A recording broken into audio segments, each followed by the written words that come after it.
Yeah. We're looking at today, I am hurting today, I want this fixed and done. And I don't want to deal with it anymore. But God is looking at, if you go through this for this amount of time, you will be closer to what you need to be. Yeah, and I think that's one of, I think that's, people have always been that way, but I think in our day and age in which we live in such a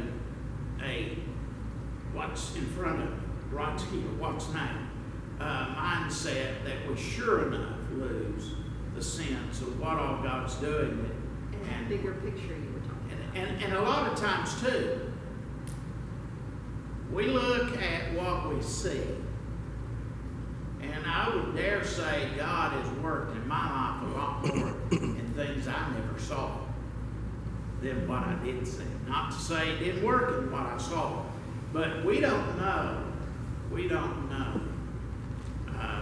what's before us in our life, and God does. And so, and sometimes you just, as we say, you have to trust the Lord. And as you get through it, and the key, and I would just emphasize this, is you got to stay faithful. Because you'll never see it if you don't stay faithful. And so many times, we're not only people who are focused on what is immediately before me, but also we live now in a time in which we cannot wait.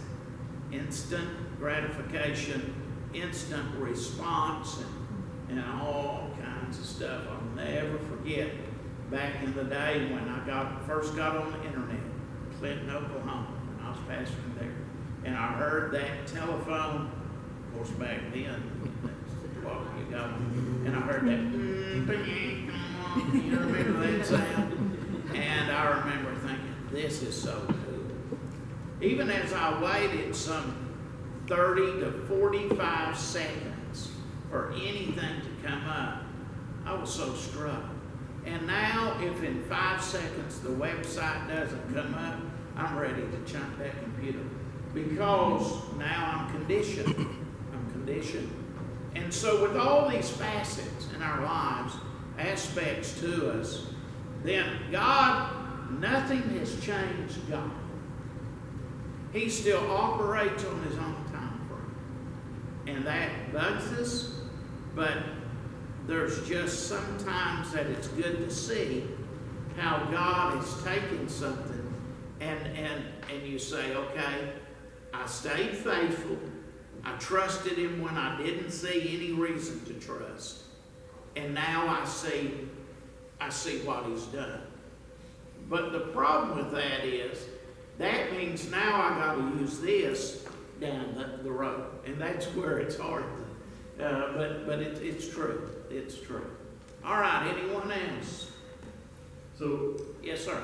So from, again, Daniel's perspective, he's in a strange land.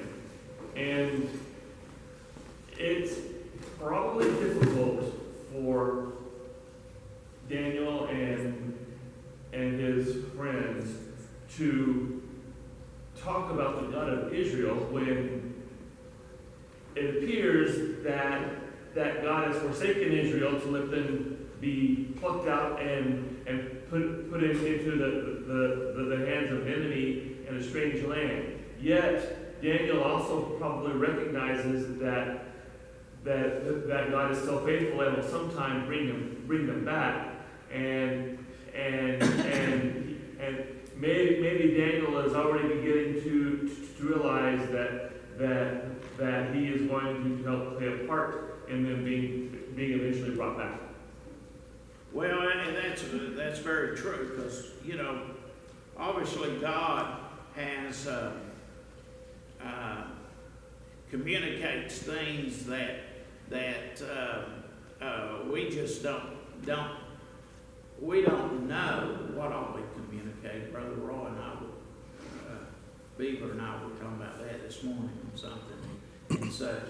And one thing that becomes apparent already in Daniel's life, we look at Daniel as a man of prayer, which obviously he was, But it's hard to read these verses, think about them without thinking, this guy was a tremendous man of faith. Because you're starting to see some things about him that required faith. And yet he's not mentioned in Hebrews 11, which is interesting. And again, why not? Well, it's God's business. All right, thank y'all. Appreciate your